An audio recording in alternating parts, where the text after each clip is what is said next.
What are you living for? Is it for true love, or just for a fake mask of honor that you're struggling to carry every single day? We are living in an era where love is measured by material things, and honor is mistaken for social media fame. Have you ever felt exhausted from trying to please everyone, only to look in the mirror and realize you no longer know who you are? It's time for us to stop, not to run away, but to find our way back to the strongest pillars from thousands of years ago. Confucius, the master of moral codes, didn't just teach us how to be human.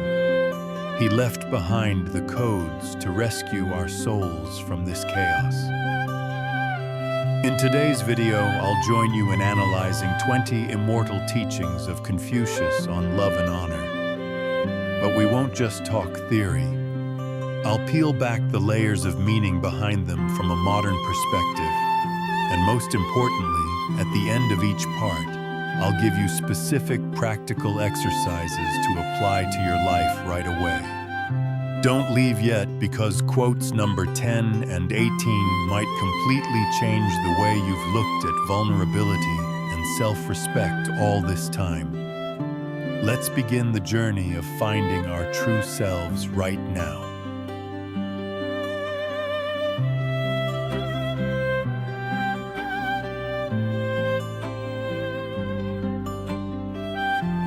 We often think of love as an instinct, something that will just bloom if we let it happen naturally. But Confucius didn't think so. To him, love is not just a feeling. It's a form of self-cultivation, a discipline of the heart. Look at how we love today, full of control, full of fear of abandonment. We love like beggars, asking for validation, instead of loving like a dedicated gardener. Let's start with this poetic yet extremely practical quote. Love is a canvas furnished by nature and embroidered by imagination. You see, nature gives us the instinct of attraction, the hormones that make our hearts race when we meet someone. That's the blank canvas. But why do some love stories become masterpieces, while others are just a mess? It's because of the embroidery of imagination. We often embroider onto it illusions of a perfect person, and when reality shows up, we're disappointed. Confucius teaches us, be aware of what is instinct and what is drawn by our own minds. Don't blame the canvas. Check your own stitches. Next, a quote that I believe anyone feeling lost in their career or relationships needs to hear: wherever you go, go with all your heart. Sounds simple, maybe even a bit cheesy, right?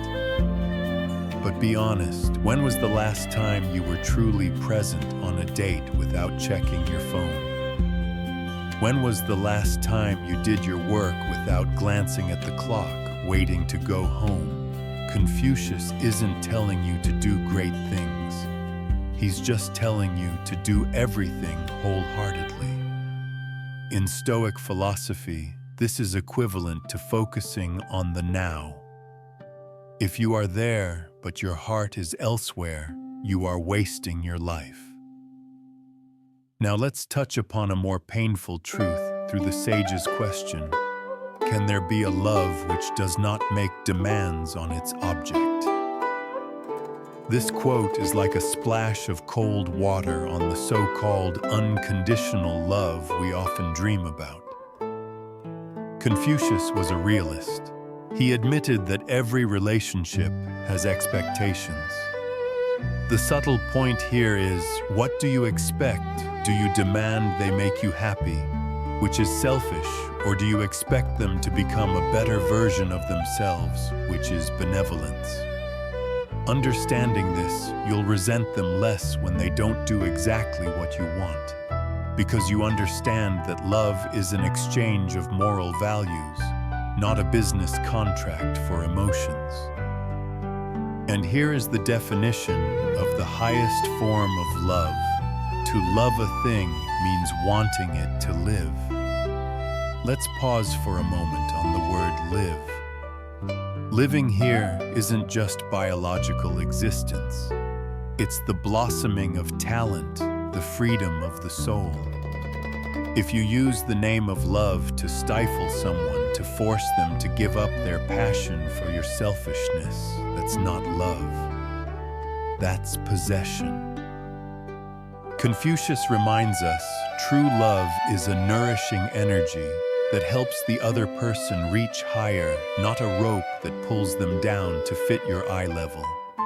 Finally, in this group, a powerful philosophical statement: benevolence is of more importance to man than either water or fire. I have seen men die through treading on water and fire, but I have never seen a man die through treading the path of benevolence. Why compare it to water and fire? Because those are essentials for survival. But Confucius asserts benevolence Ren is even more essential. Water and fire can save people, but they can also kill. And kindness, it's the only thing that never harms the person practicing it. In today's cutthroat world, we fear that if we're too good, we'll be disadvantaged, we'll die. But no, kindness is the iron armor that protects your soul from decay. You can lose money or your position, but if you keep your benevolence, you never lose yourself.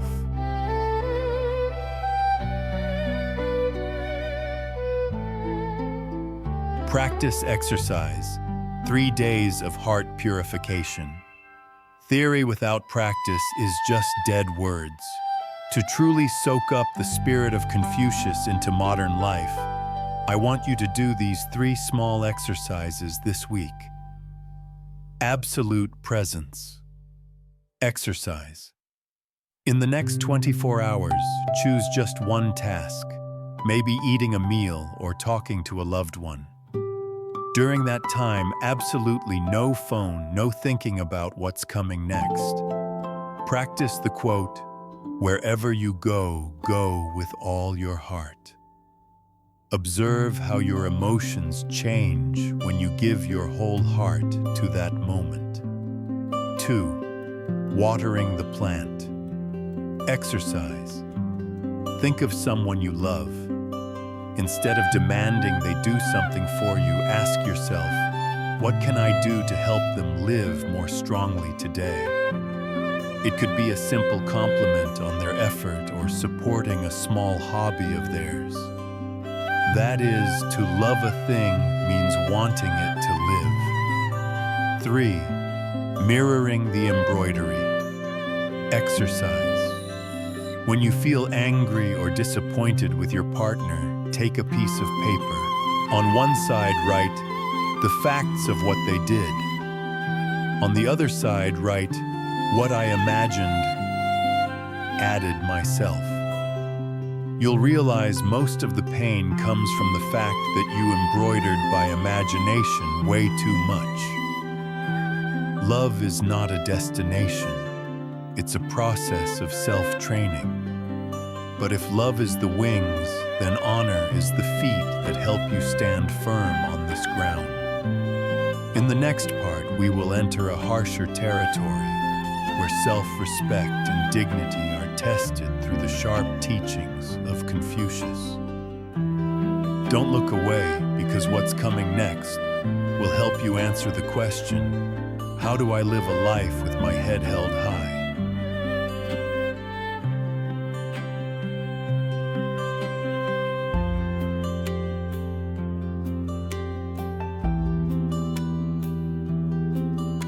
Honor. These 2 words sound a bit heavy and distant, don't they?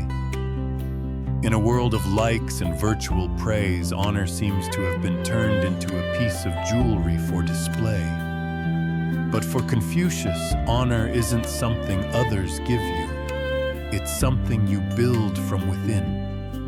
It's the backbone that helps you stand straight in a world that tries to bend you every day. The most fundamental quote for all dignity is respect yourself and others will respect you. Have you ever wondered why others look down on you? Sometimes the fault isn't theirs, but in how you treat yourself. If you allow others to cross your boundaries, if you humiliate yourself with bad habits, then don't expect this world to bow to you. Self-respect here isn't arrogance. It's setting an internal standard. Stoicism also teaches that your value lies in your own choices. When you value your dignity more than temporary comfort, others will naturally see you in a different light. But what if you've already made a mistake? What if you feel you've lost your honor because of some failure? Listen to this powerful comfort. Our greatest glory is not in never falling, but in rising every time we fall. This is a wonderful intersection with the Stoic spirit. No one in this world is perfect. True honor isn't a flawless white shirt. It's a shirt full of patches from effort. Every time you fall, whether in business, in ethics, or in love, and you choose to get up, face the consequences, and fix it, that is when true glory is created. The fall doesn't define you. How you get up defines you. Let's look straight at the cowardice in each of us through the quote, "To see what is right and not do it is a lack of courage or of principle." In modern society, we call this the silence of the lambs. You see an injustice, you see a colleague being bullied, you see a truth being distorted, and you choose to stay silent for your own peace. Confucius calls that a loss of honor. Honor requires action. If you know what is right, but don't dare to speak up or do it, then the principles you often talk about are just a big fat zero. Courage is the fuel that maintains honor. There is a definition of sincerity that you must take to heart. Sincerity is the end and beginning of things. Without sincerity, there would be nothing. Imagine a house without a foundation. That is a life lacking sincerity. When you aren't honest with yourself and others, every relationship you build, every reputation you have, is just a sandcastle. Confucius placed sincerity as the root of honor. If you say things you don't believe, do things you don't respect, you are destroying your own reality. Without sincerity, all other values become meaningless. Finally, let's talk about trustworthiness, the currency of honor. I do not know how a man without truthfulness is to get on. Look at the most sustainably successful people. What do they have in common? It's reliability. If you're a person who says one thing and does another, you might win a small benefit in the short term, but you'll lose in the long-term game of life. Confucius used a very everyday image. How can a carriage go without a linchpin for its axle? Humans without trustworthiness are the same. They'll soon get stuck in the mud of the world's suspicion. Practice exercise, building internal honor. Honor isn't something to talk about, it's something to do.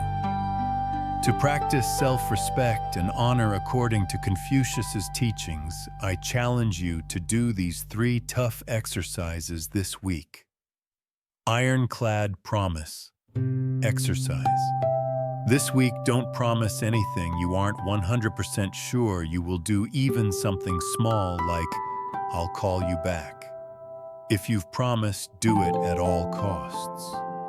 This is how you re-establish truthfulness for yourself. 2. Facing the truth. Exercise. Choose one thing you know is right, but you've been afraid to do or say. Do it this week. It could be a sincere apology or a blunt refusal of an unreasonable request.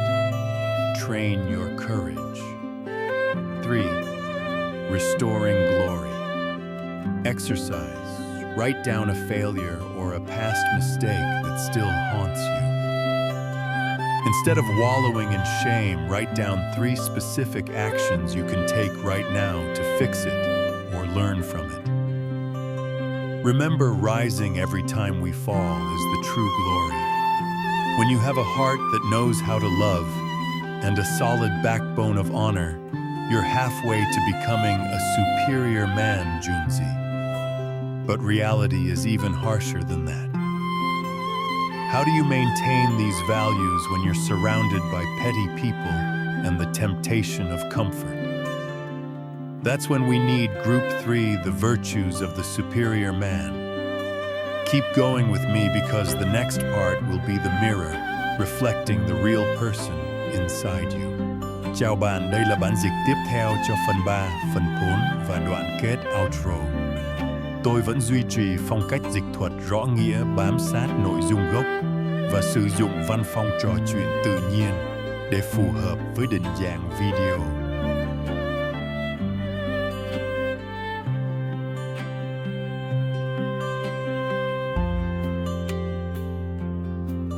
How do you define a successful person? Is it someone with lots of money power or millions of followers?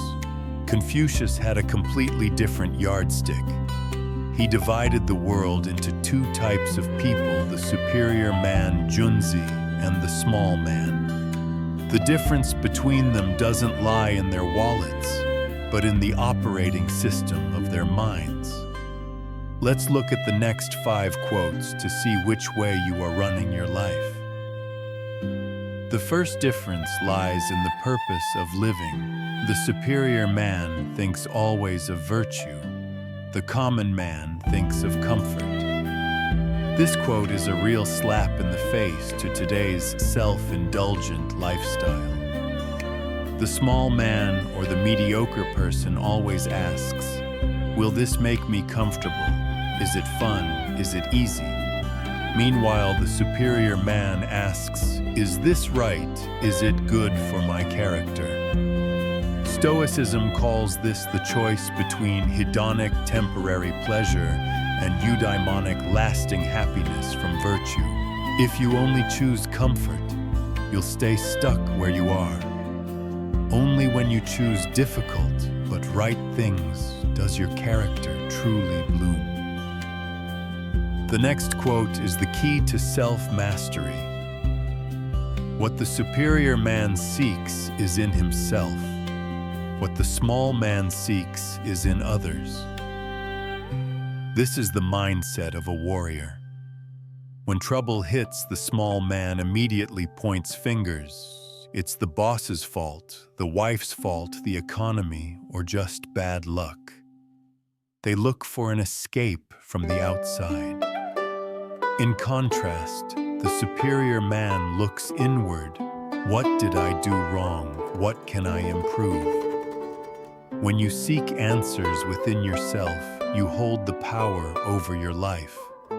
When you seek them in others, you become a slave to circumstances. Do you choose to be the master or the slave? Be careful with what you say. The superior man is modest in his speech, but exceeds in his actions. We are living in an era of showing off.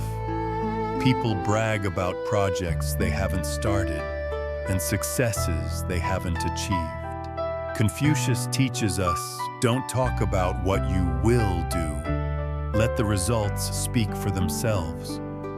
A true superior man keeps his words humble, but his actions are powerful and decisive. The shame of speaking without doing acts as a filter to keep your self-respect from being stained by hypocrisy. Don't be fooled by appearances. Fine words and an insinuating appearance are seldom associated with true virtue. Confucius was very wary of those who talk sweet but have a hidden agenda. People who always try to appear too nice, too clever, or too polished are often the ones lacking a real moral core. Virtue often looks simple, sometimes even rough, but it is authentic. Don't get caught up in building a flashy image. Focus on building a solid soul. An ancient tree doesn't need to paint its leaves to prove it's healthy. And here is the final boundary. He who acts with a view to his own advantage will be much murmured against. Selfishness is the shortest path to loneliness. When you do everything just to benefit yourself, you might get rich, but you'll lose the support and trust of those around you. The superior man understands that personal gain must sit within the common good. When you lift others up, that's when you elevate yourself the most. The resentment of others is a toxin that will eat away at your achievements sooner or later. Practice exercise. Training the character of a superior man. Becoming a superior man is a lifelong journey, but you can start today with these 3 mindset exercises. Stop blaming. Exercise. Whenever a problem occurs this week, whether it's a traffic jam or getting scolded by your boss, absolutely do not complain about external factors. Spend 5 minutes asking yourself, in this situation, what can I control? That is practicing seek in yourself. 2. Silent action. Exercise do a good deed or finish a project without telling anyone and without posting it on social media. Experience the feeling of satisfaction from within instead of waiting for external validation. Let your actions exceed in actions without the need for words. 3. Overcome comfort. Exercise every day. Choose to do one thing that you feel reluctant to do but know is good for you, like exercising, reading a difficult book, or facing a tough conversation. When laziness kicks in, remind yourself, the mediocre choose comfort. I choose virtue.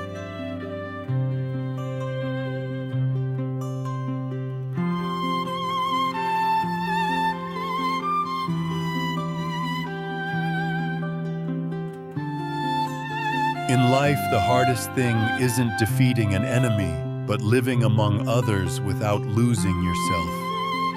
Confucius didn't teach us to be hermits on a high mountain.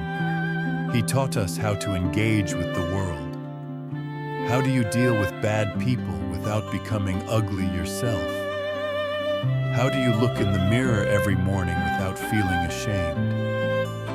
The answer lies in the ability to reform oneself, a skill modern society is slowly forgetting.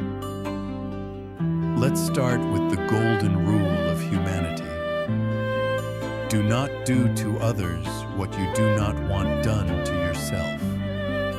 This saying is so simple that even a child knows it by heart, yet an 80-year-old might still struggle to do it.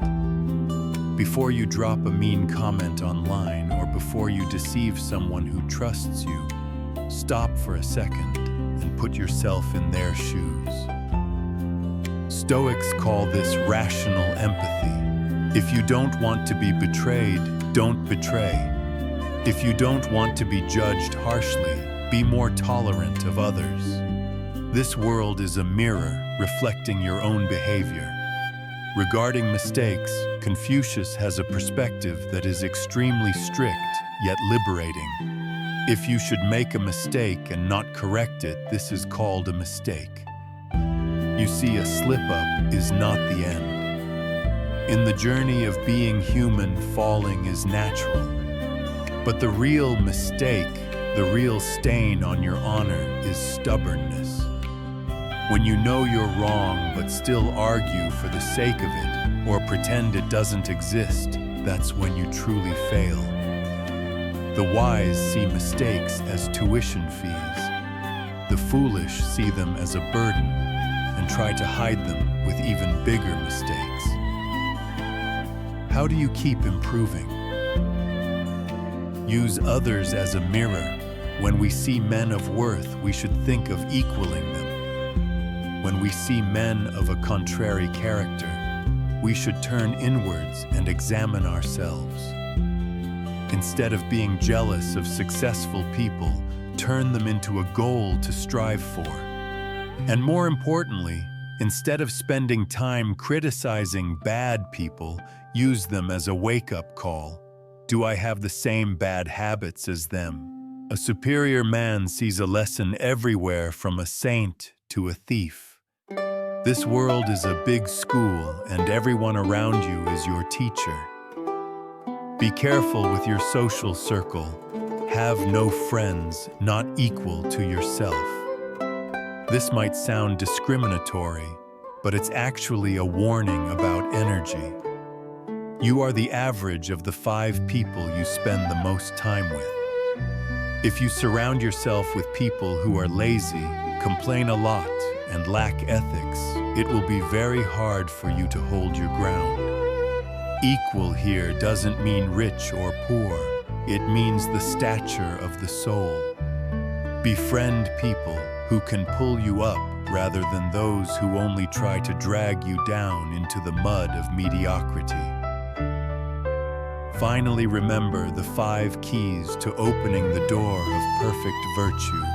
To be able, under all circumstances, to practice 5 things constitutes perfect virtue.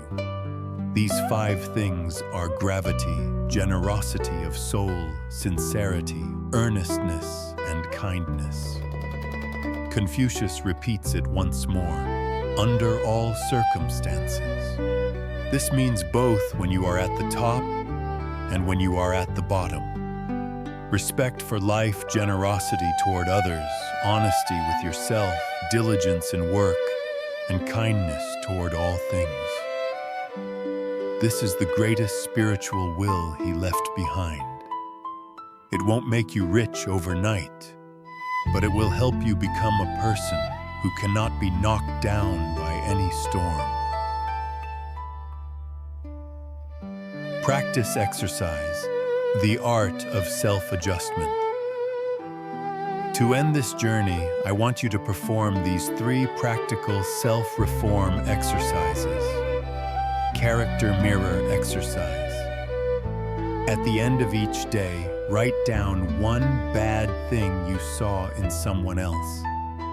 Then honestly ask yourself, have I ever done something similar? If yes, make a plan to fix it. This is practicing turn inwards and examine ourselves. 2. Immediate admission exercise. If you say something wrong or make a mistake, even a small one, apologize or admit it immediately without any excuses. Don't let a slip-up turn into a real mistake because of your silence or stubbornness. 3. Circle selection. Exercise list. The 5 people you interact with most often. Are they helping you become better? If not, have the courage to spend less time with them and seek out people of worth to learn from. Love without honor is just blind passion. Honor without virtue is just vain pride. And virtue, if not refined through social conduct, is just dead theory. Thank you for joining me through these 20 teachings of Confucius. I hope that after this video, when you step back out there, you won't just live, but you'll live a life of depth, honor, and benevolence. If you found these values helpful, please hit like and share it with someone you love because, as Confucius said, to love a person is to want them to grow. See you in our next journeys of soul discovery. I wish you a life of peace and inner strength.